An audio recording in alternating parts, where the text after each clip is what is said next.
la coyote del siglo.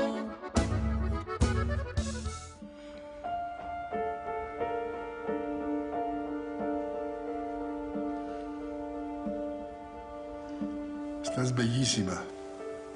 Tienes un cuerpo perfecto.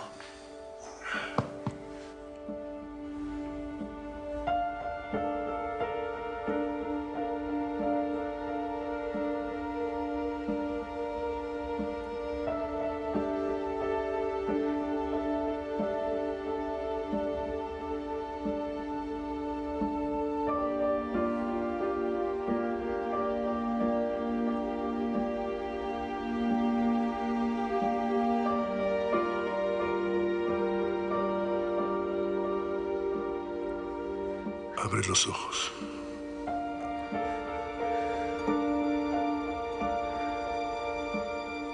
Es que para siempre no existe.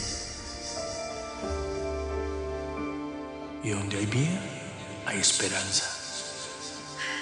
Y tal vez en nuestra película no existió la palabra fin.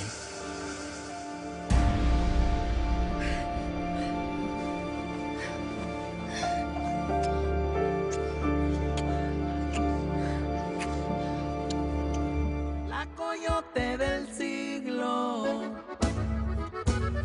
Yo soy hija de Edelmira Rigores y de Vicente Acero. Soy tu hermana, Salvador. Yo soy